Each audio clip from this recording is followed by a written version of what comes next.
ओम शांति। 6 मई 2024। बाबा के महावाक्य। मीठे बच्चे, इस जन्म के पापों से हल्का होने के लिए बाप को सच सच सुनाओ और पिछले जन्मों के विकर्मों को योग अग्नि से समाप्त करो। प्रश्न: खुदाई खिदमतगार बनने के लिए कौन सी एक चिंता फुरना चाहिए? उत्तर: हमें याद की यात्रा में रहकर पावन जरूर बनना है। पावन बनने का फुरना चाहिए। यही मुख्य सब्जेक्ट है। जो बच्चे पावन बनते हैं वही बाप के खिदमतगार बन सकते। बाप अकेला क्या करेगा? इसलिए बच्चों को श्रीमत पर अपने ही योग बल से विश्व को पावन बनाकर पावन राजधानी बनानी है।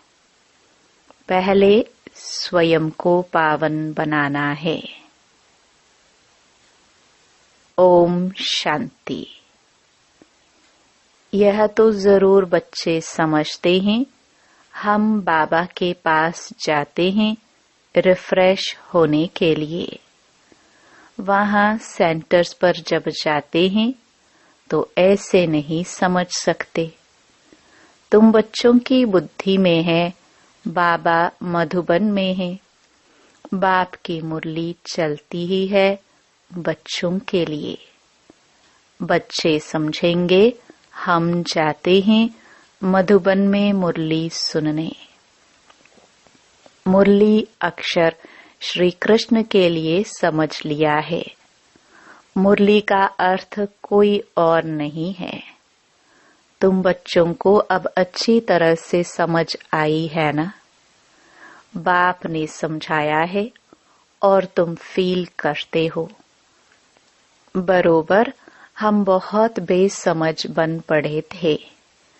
ऐसे कोई भी अपने को समझते नहीं हैं। यहाँ जब आते हैं तब निश्चय बुद्धि होते हैं। बरोबर हम बहुत बेसमझ बन गए थे। तुम सतयुग में कितने समझदार विश्व के मालिक थे। कोई मूर्ख थोड़े ही विश्व के मालिक बन सकते हैं। यह लक्ष्मी नारायण विश्व के मालिक थे। इतने समझदार थे तब तो भक्ति मार्ग में पूजे जाते हैं। जड़ चित्र कुछ बोल तो नहीं सकते।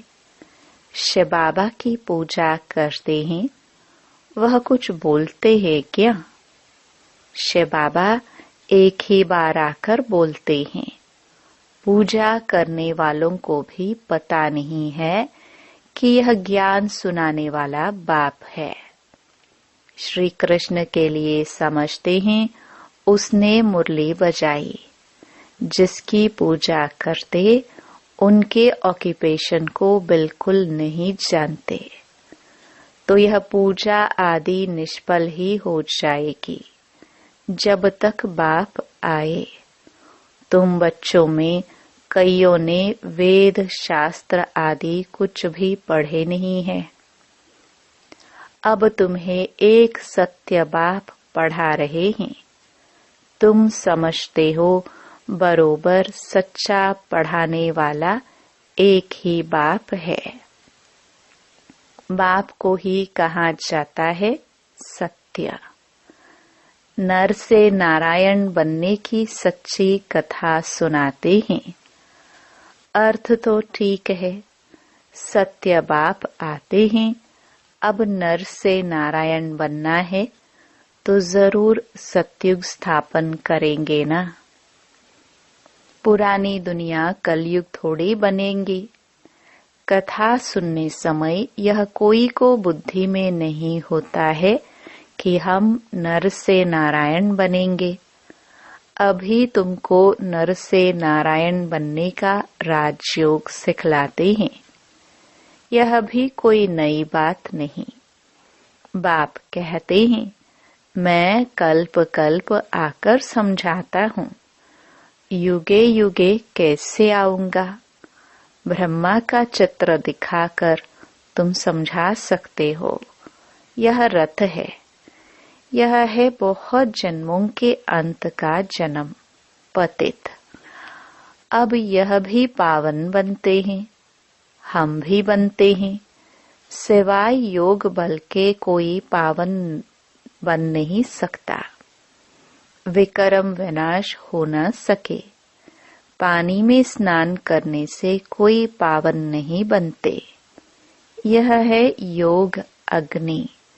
पानी होता है आग को बुझाने वाला, आग होती है जलाने वाली। तो पानी कोई आग तो नहीं है जिससे विकर्म विनाश हो। सबसे ज्यादा गुरु आदि इसने की है। शास्त्र भी बहुत पढ़े। इस जन्म में जैसे पंडित था, लेकिन उससे फायदा तो कुछ भी नहीं हुआ। पुण्य आत्मा तो बनते ही नहीं, पाप ही करते आए। बाप ने समझाया है, जो अपने को बच्चे समझते हैं, तो इस जन्म में जो पाप आदि किए हैं, जबकि सम्मुख बाप आया है, तो पाप कर्म बता देना चाहिए, तो हल्का हो जाएगा। इस जन्म में हल्के हो जाएंगे। फिर पुरुषार्थ करना है। जन्म जन्मांतर के पाप कर्म का बोझा जो सिर पर है, उसे उतारना है। बाप योग की बात समझाते हैं। योग से ही विकर्म विनाश होंगे। यह बातें तुम अभी सुनते हो। सतयुग में यह बातें कोई सुना न सके। यह सारा ड्रामा बना हुआ है।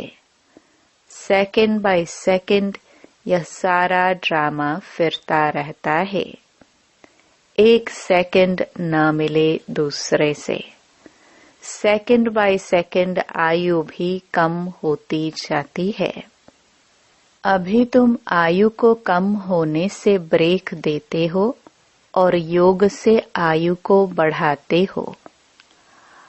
अब तुम बच्चों को अपनी आयु को बड़ा बनाना है योग बल से। योग के लिए बाबा बहुत जोर देते हैं, परंतु कई समझते नहीं। कहते हैं, बाबा हम भूल जाते हैं। तब बाबा कहते हैं, योग कोई और बात नहीं, यह है याद की यात्रा। बाप को याद करते करते पाप कटते जाएंगे। अंतमति सोगति हो जाएगी। इस पर एक मिसाल भी देते हैं। कोई ने किसको कहा, तुम भैंस हो, तो बस वह समझने लगा, मैं तो भैंस हूँ। बोला, इस दरवाजे से निकलो, तो बोला, मैं भैंस हूँ, कैसे निकलूं? सचमुच जैसे भैंस बन गया। यह एक मिसाल बैठ बनाया है, बाकी कोई ऐसा है नहीं। यह कोई यथार्थ मिसाल नहीं है। हमेशा रियल बात पर मिसाल दिया जाता है। इस समय बाप तुमको जो समझाते हैं, उनके फिर भक्ति मार्ग में त्योहार मनाए जाते हैं। कितने मेले मलाखड़े आदि होते हैं। बाकी इस समय जो कुछ होता है, उनके त्योहार बन जाते हैं। तुम यहाँ कितने स्वच्छ बनते हो। मेले मलाखड़े में तो कितने मैले होते हैं। शरीर को मिट्टी मलते हैं, समझते हैं पाप मिट जाएंगे। बाबा का खुद यह सब किया हुआ है। नासिक में पानी बहुत गंदा होता है, वहां जाकर मिट्टी मलते हैं, समझते हैं पाप नाश हो जाएंगे। फिर उस मिट्टी को साफ करने के लिए पानी ले आते हैं। विलायत में कोई बड़े महाराजा आदि जाते थे तो गंगा जल का मटका साथ ले जाते थे, फिर स्टीमर में वही पानी पीते थे। आगे एरोप्लेन, मोटर आदि थे नहीं। 100-150 वर्ष में क्या क्या बन गया है। सतयुग आदि में यह साइंस आदि काम में आती है। वहां तो महल आदि बनाने करने में देरी नहीं लगती।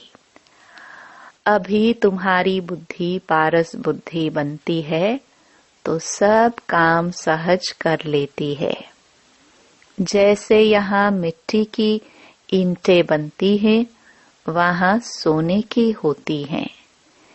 इस पर माया मच्छंदर का खेल भी दिखाते हैं।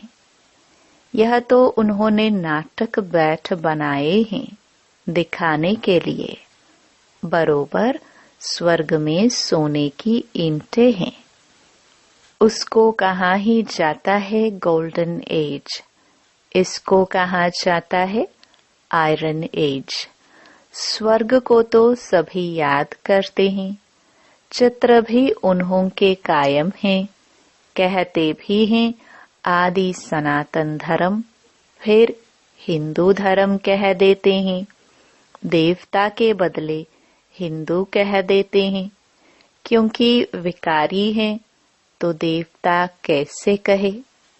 तुम कहाँ भी जाते हो तो यह समझाते हो, क्योंकि तुम हो मैसेंजर, पैगंबर।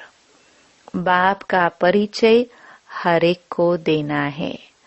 कोई झट समझेंगे कि बरोबर तुम ठीक कहते हो, दो बाप बरोबर है। कोई कह देंगे परमात्मा तो सर्वव्यापी है। तुम समझते हो एक से हद का वर्षा मिलता है, पारलौकिक बाप से बेहद का वर्षा मिलता है 21 जन्मों के लिए। यह ज्ञान भी अभी है, वहां यह ज्ञान नहीं रहता। संगम पर ही वर्षा मिलता है, जो फिर 21 पीढ़ी जन्म बाय जन्म तुम राज्य करते हो। तुम सारे विश्व के मालिक बनते हो। यह तुमको अभी मालूम पड़ा है। जो पक्के निश्चय बुद्धि हैं, उनको कोई संशय उठाने की बात ही नहीं। बेहद के बाप से बेहद का वर्षा मिलता है।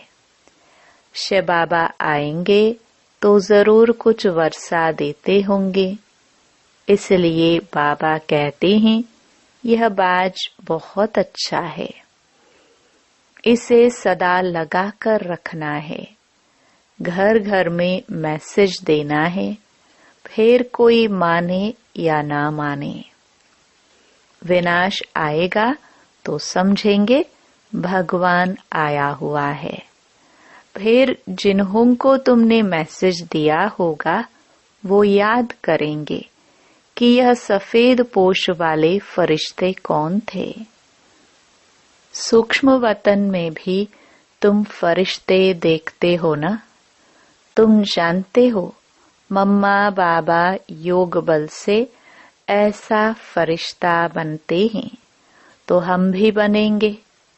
यह सब बातें बाप इसमें प्रवेश कर तुमको समझाते हैं, डायरेक्ट नॉलेज देते हैं। जो बाबा में नॉलेज है वह तुम बच्चों में भी है। जब ऊपर में जाते हो तो नॉलेज का पार्ट भी पूरा हो जाता है। फिर जो पाठ मिला है वह सुख का पाठ बजाते हैं और यह नॉलेज भूल जाती है। तो तुम बच्चे कहाँ भी जाते हो तो मैसेंजर की निशानी यह बाज साथ में जरूर चाहिए। भल कोई हंसी करे, इस पर क्या हंसी करेंगे। तुम तो यथार्थ बात सुनाते हो।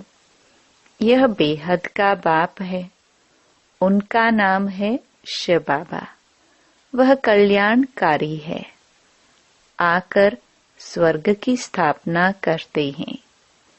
यह है पुरुषोत्तम संगम युग। यह सारा ज्ञान तुम बच्चों को मिला है, फिर भूलना क्यों चाहिए। बात तो बिल्कुल सहज है। चलते फिरते बाप और वर्षे को याद करना है। शांति धाम और सुख धाम। तुम बच्चे यहाँ आते हो, मुरली सुनकर जाते हो, फिर सुनानी भी चाहिए। ऐसे नहीं सिर्फ एक ही ब्राह्मणी मुरली चलाए। ब्राह्मणी को आप समान बनाकर तैयार करना चाहिए, तब बहुतों का कल्याण कर सकेंगे। अगर एक ब्राह्मणी कहाँ चली जाती है तो दूसरी क्यों नहीं सेंटर चला सकती। क्या धारणा नहीं की है। स्टूडेंट को पढ़ने और पढ़ाने का शौक चाहिए। मुरली तो बहुत सहज है, कोई भी धारण कर क्लास करा सकते हैं। यहाँ तो बाप बैठे हैं। बाप बच्चों को कहते हैं, कोई भी बात में संशय नहीं होना चाहिए। एक बाप ही है जो सब कुछ जानते हैं। एक ही एम ऑब्जेक्ट है, इसमें कोई प्रश्न आदि पूछने का भी नहीं रहता। सुबह को भी बैठ बच्चों को याद की यात्रा में मदद करता हूँ। सारे बेहद के बच्चे याद करते हैं। तुम सब बच्चों को इस याद की मदद से सारे विश्व को पावन बनाना है।